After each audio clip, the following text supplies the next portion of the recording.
Hello everyone, good morning. কেমন আছো তোমরা সবাই? আশা করি তোমরা সবাই খুব ভালো আছো আর আমিও খুব ভালো আছি।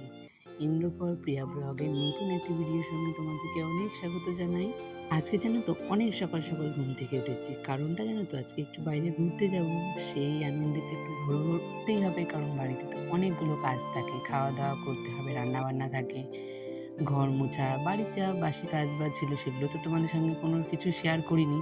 আর বাসি কাজগুলো যদি তোমাদের সঙ্গে শেয়ার করতাম তাহলে অনেকটা লং ভিডিও হয়ে যেত, আর আমি তো এতটা লং ভিডিও দিই না, খুব ছোট ছোট ভিডিও দিই। এই জন্যই তোমাদের সঙ্গে বাসি কাজটা শেয়ার করিনি। সকালে উঠেই আগে দুজনে খেয়ে নিয়েছি আম দিয়ে, ছাতু দিয়ে, মুড়ি দিয়ে। তো খুব একটা আমার পছন্দ নয় আম দিয়ে ছাতু দিয়ে, আমার ছাতুটা এমনিই ভালো লাগে চিনি দিয়ে, কিন্তু আমার ছাতুটা আম দিয়ে এতটা ভালো লাগে না, কিন্তু আমার বরের আবার খুব পছন্দের।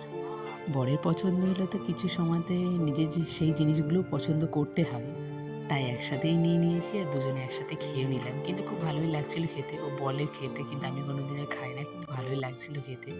তো তারপরে আমরা দুজনে আবার রান্নাবান্না শুরু করে দিয়েছি, কারণ ও বাড়িতে থাকে, অনেকটা হেল্প করে। আর বিশেষ করে কোথাও যাওয়ার আগে কিংবা কোথাও যাওয়ার সময়, আসার পরে, মানে ও প্রত্যেকটা কাজে অনেকটা হেল্প করে, সেই জন্য আমার এত অসুবিধা হয় না। কিন্তু অনেকটা ভোরবেলা উঠেছি, আর জানো তো একা হাতে কাজগুলো করা, মামামকে নিয়ে সামলানো, ওকে খাওয়া দাওয়া, রান্না বান্না, এসবগুলো না আমার পক্ষে একা একা করা অসম্ভব। আর আমি যদি একা একা কাজগুলো করতাম তাহলে আমার পক্ষে হয়তো কোনোদিনই সম্ভব ছিল না যে কাজগুলো কমপ্লিট করে সময় মতো যাওয়া। আর যেহেতু মাম্মাম একটু দেরি করে ঘুম থেকে উঠেছে, তাই ও রান্নাটা এখন করছে আর আমাকে বললো যে তুমি ঘরের কাজগুলো, ঘরটা একটু গোছগাছ করে নাও, তাহলে একসঙ্গে বেরিয়ে যেতে পারবো। তো ওদিকে রান্না বান্না করছে আর আমি এদিকে ঘরের দিকে কাজগুলো কমপ্লিট করে নিয়েছি। ঘর বারান্দা এসবগুলো যদি একটু পরিষ্কার না করে যায়, ঘরটাকে যদি একটু টিপটাপ না রেখে যায় না, মনের মধ্যে একটা অশান্তি থেকেই যায় যে বাড়িতে গিয়ে আমাকে কতগুলো কাজ করতে হবে।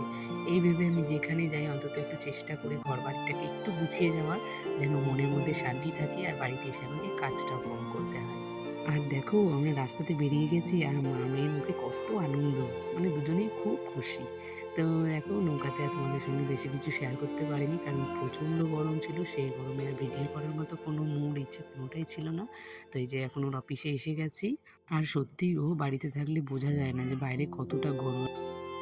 আর যেমন গরম পড়েছে তাহলে তো বুঝতেই পারছো, আর বাড়িতে থাকলে গরমটা লাগে কিন্তু এতটাও গরম বোঝা যায় না। বাইরে আসলে কতটা কষ্টকর জীবন, মানে যারা বাইরে আসে ডেলি, মানে আমার বর তো প্রত্যেক দিনই যায় মায়াপুর, তাহলে ওর কতটা কষ্ট হয়। আর নৌকার উপরে এত রোদ, তো আমরা ছাতা নিয়ে যেতে ভুলে গেছিলাম, তো ওর অফিসে একটা ছাতা ছিল, তো সেই ছাতাটা নিয়েই আমরা, আর মাঝখানে অনেকটা সময় কেটে গেছে। তারপরে আমি একটু চেঞ্জ করে নিয়েছি, তারপর আবার যাচ্ছি খেতে। তো চেঞ্জ করে নেওয়ার একটাই কারণ, কারণ ওখানে কোনো মানে গ্রুপি ড্রেস কিংবা শাড়ি লেহেঙ্গা এসব ছাড়া ওখানে কোনো অ্যালাউ নেই। কিন্তু আমি গিয়ে দেখি যে সবাই পরেছিল, দুই একজন পরেছিল, কিন্তু সবাই শাড়িই পরেছিল।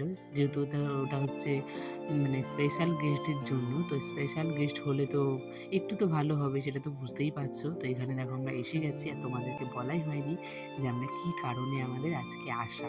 মানে এত গরমে কারোর মুড নেই গো, আর ইচ্ছেও নেই যে এত গরমে কষ্ট করে সত্যিই আসবো। তো আমাদের আজকে কারণটা হচ্ছে আমরা আজকে ৫৬ ভোগ খেতে এসেছি। তো কারণ হচ্ছে এটাই, কিন্তু দুঃখের বিষয় আমাদের কপালে নেই, তাই আমরা পাইনি। তো চলো পরে বলছি যে কী কী পেয়েছি আর কী কী পাইনি। তো দেখো এখানে আমরা মানে ঢুকতে চাচ্ছি যেখানে খাওয়া দাওয়া করব। তো এখানে এই দুটো কার্ড দিয়েই ঢুকতে হবে, কার্ড ছাড়া এখানে ঢোকা অ্যালাউ নেই। আর এই কার্ডগুলো বিক্রিও নেই, কারণ যেই কার্ড মানে যেগুলো আমরা খাবার কিনে খাই একটা স্লিপ দেয়, তো সেখানে আমাদেরকে টিকিট করতে হয়, এটা তা কিন্তু নয়, এটা আমাদেরকে আগের থেকেই কার্ডগুলো দিলে তবেই আমরা খেতে পারবো। আর ভাবছো তো যে মায়াপুরে ইসকনে স্পেশাল গেস্ট হিসেবে আমরা কি করে গেলাম, কারণ আমার বর এখন ওইখানেই থাকে, ওর অফিসটা হচ্ছে ইসকনের কাছেই, ইসকনের জায়গাতে। তো সেই হিসেব করে একটা ল্যান্ডলাইন, ওখানে একটা নাকি কী অফিস ছিল, তো সেখানে যে কোনো স্টাফদের এসব কার্ডগুলো দেয়, তো সেই উপলক্ষে আমরাও গেছি।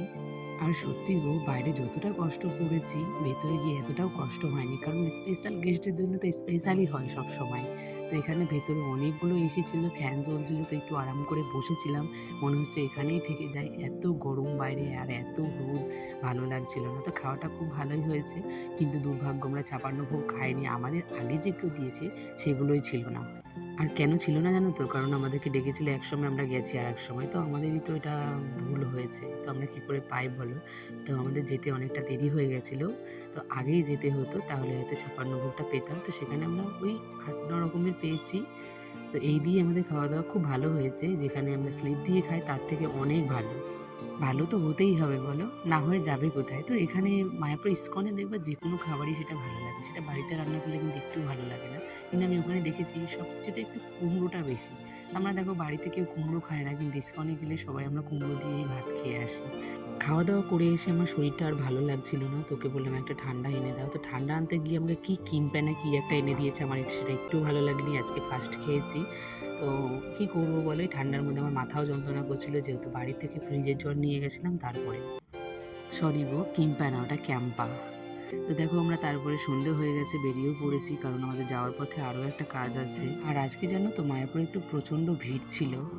আমি ভেবেছিলাম যে তোমাদেরকে একটু রথটা দেখাবো, কিন্তু দেখাতে পারিনি, কারণ রথের দিক দিয়ে গেছি তখন আর ভিডিওটা করিনি। আর আসার সময় অন্য রাস্তা দিয়ে এসেছি, তাই তোমাদের সঙ্গে শেয়ার করতে পারিনি। আর আসার সময় এক কাজে দুই কাজই করে আসলাম। আসার সময় একটু বজরংবলী মন্দিরে দুটো প্রদীপ ধরিয়ে আসলাম আর একটু নমস্কার করে আসলাম। তো এখানে ও আগে প্রদীপটা ধরিয়ে নিচ্ছিল, কারণ মামামকে তো ধরতে হচ্ছিল যেহেতু রাস্তার ধারে। তো ফার্স্টে ও আগে ধরিয়েছে, তারপর আমি নিলাম। তো বেশিক্ষণ আমরা থাকিনি, এখানে চলে এসেছি। তারপরে অনেকটা ভিড় হয়ে গেছিল মন্দিরের কাছে। তো এখানে দেখো মামাম বসে আছে আর উঠে দেখছিল, আর মামামও এখন বলতে শিখে গেছে জয় বজরংবলী। তো এটা আমার দেখে খুব ভালো লাগে। মামামকে নিয়ে আসার কারণ হচ্ছে একটাই, ও যেন দেখে বড় হয় যে মা বাবা কোথায় আসে আর মানে কাকে ভালোবাসে, কাকে সারাদিন জব করে।